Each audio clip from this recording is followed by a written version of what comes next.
Hey everyone, hope everything is going well. All right, a lot happened this week talking about shill bidding and market manipulation, but what I'm going to look at in this video is legal market manipulation versus illegal market manipulation. And this is a video what Teapots went on EDI, and after this interview there was basically an apology that was made from P. Ryan to Teapots and to Jeff Wilson. Okay. And ultimately,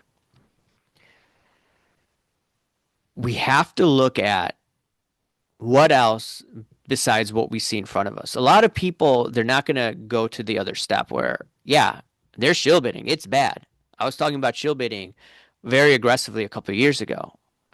But what else is beneath the surface? Which, once again, many YouTubers and people on Instagram will not touch.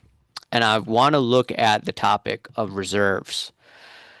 And I want to look at specifically at Golden. And we could look at even the article that collected on chill bidding just a couple days ago. And for you that want to see the article, it's called Chill Bidding Controversy Sparks Debate in the Hobby by Darren Revelve. And he did mention that P. Ryan is an investor in Collect. Okay. So he did disclose that, but if you go down to this, and I got this from the individual TJS Online on Instagram. So take a look at this guy's Instagram handle. He was talking about how he couldn't find like the terms of services for Golden and all that stuff. Well, this article looks at the user agreement, and in this user agreement, there's nothing about shill bidding. So I think that's what Darren Brevel was talking about. But if you do look at the user agreement, this is what I call legal manipulation. It is completely allowed. I don't agree with it, but it's legal manipulation.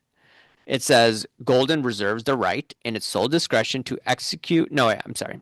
Golden may place bids below the reserve on behalf of the seller, either consecutively or in response to other bids. Ultimately, if there's an auction with the reserve, Golden Auctions can basically bid on that auction as long as the price is below the reserve. So now you have to ask yourself how many auctions on Golden have reserves? That is a legitimate question to ask. Okay? People don't want to talk about it, maybe because it's Ken Golden. I don't know what it is. Maybe they don't want him on his bad side. I don't know. But we need to examine this for sure. Okay? And this one article from a couple of years or from last year is talking about some auctions fail to meet reserve. It talks about how different auction houses have different rules, and what happens is if an auction is on reserve at the end of it, if it doesn't meet the reserve, you're gonna see these items. It says reserve not met. Okay, and Golden doesn't have to mention the reserve until after the auction. Golden posted reserves at 10:01 Eastern as the auction went to extended bidding. Okay. So what happens when the item is slightly below reserve and the bid is placed? So it becomes even more closer to the reserve. And then someone else is like, "Oh man, I want to get this item because of FOMO or whatever," and they bid on that item. So they don't know, from my understanding, if someone at Golden Auctions is bidding on that item and it's not a reserve. And you don't know if it's a reserve item. People are like, well, it's their auction house. That's the rules of the game and all that. Well, what I would argue is go to this flow chart from the Spiegel Brothers lawsuit, and let's try to connect the puzzle pieces together. This is, once again, what some doctor told attorneys for the Spiegel Brothers lawsuit. Yes? We would like to see more receipts regarding this, but this is in the actual lawsuit documents. Matthew Allen, it says, is allegedly a private sales consultant, aka Shine 150, who has high-end sports cards. And in this lawsuit, it appears that he and Card Porn and a few others were trying to get this card off, especially when Allen has a bunch of these cards in his possession. A little conflict of interest. And would be the other conflict of interest is if this dude actually was a private sales consultant for Golden. Okay? Then Michael Kramer, as I mentioned, Card Collector 291, private sales rep at some point, according to these legal documents out there. So we're seeing that under Golden auctions, once again, Golden may place bids below the reserve on behalf of the seller, either consecutively or in response to other bids. Okay. Now, what if someone who's on the payroll of Golden, they have a reserve on the auction? Okay. Or someone that Golden knows and they're bidding up the card, or maybe Golden has that card, or some high-end people have those cards.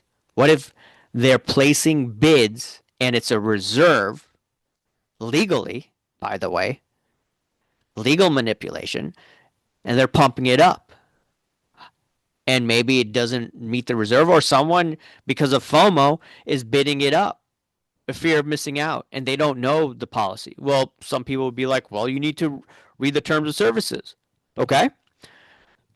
And we all know about this guy, Matthew Allen. I don't need to talk about that. So if people are looking at, what accusations P. Ryan was saying, like, hey, look, even though these two may have not shill bid, there could be other individuals that are shill bidding the auctions. And we know that P. Ryan said that, hey, he made a mistake.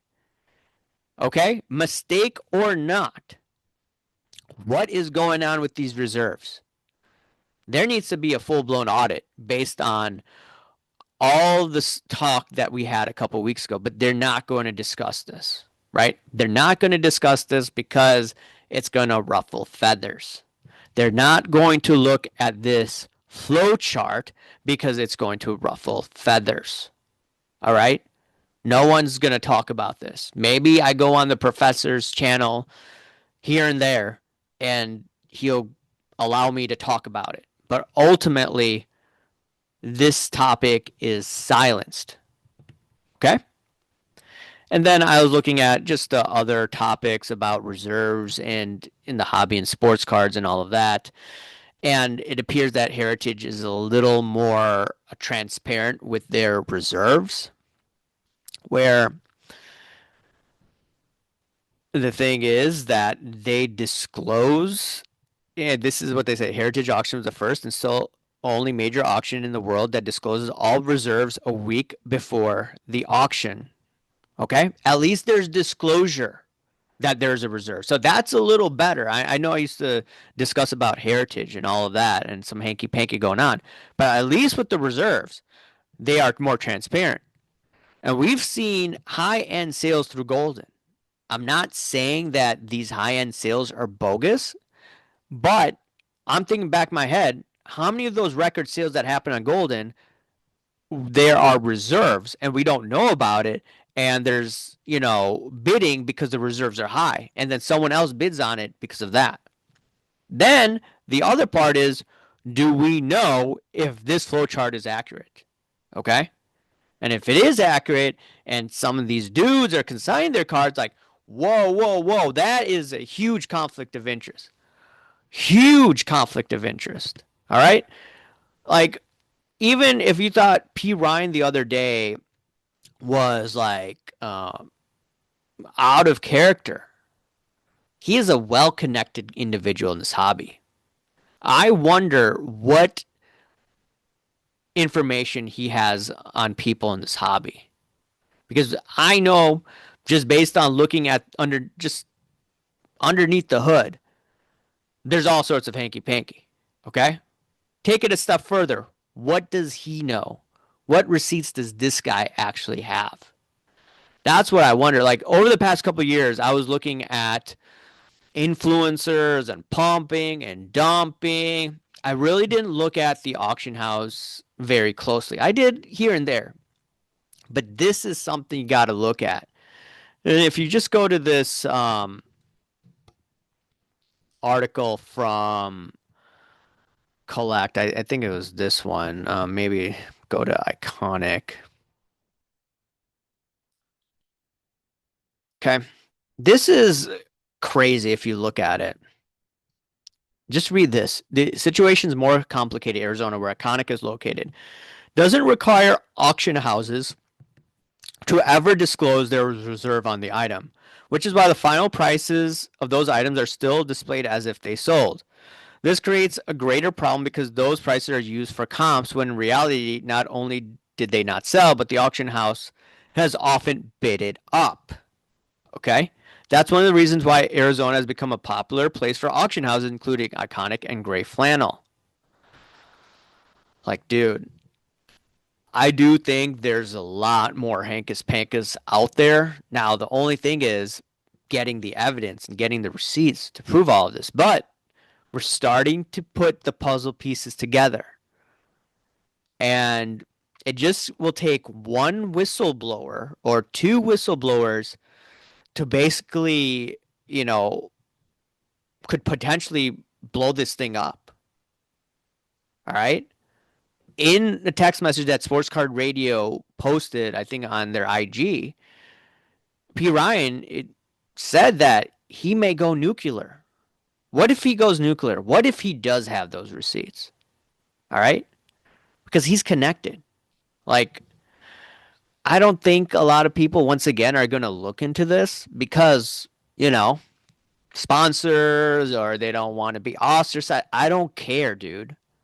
I have to deal with crazies in my DMs, in my comments. I still do these videos, man. I don't need to deal with sponsors. I could tell them to go F themselves if I wanted to, right? Because they're not paying me. I don't do YouTube monetization for all my new videos now. So it's like, okay, whatever, dude. So let me know what you all think about this because I think this is just flat out insane if you just go down the rabbit hole with this. And once again, you get one or two more whistleblowers, like, dude. And last thing I want to mention is like, what if like you're looking at the reserves and all that, and there's shill bidding going on top of it? So you got legal manipulation with the reserves, and then with illegal manipulation, you have shill bidding. What? How many of these auctions are real? I think I was listening to the sports card investigator, and he was saying like the high end's fake because of shield bidding. No, no, no. It's not only shield bidding; it's reserves, and then conflict of interest. Once again, with the Spiegel brother thing. So, anyways, let me know your thoughts, and I'll talk to you later. See ya. Bye.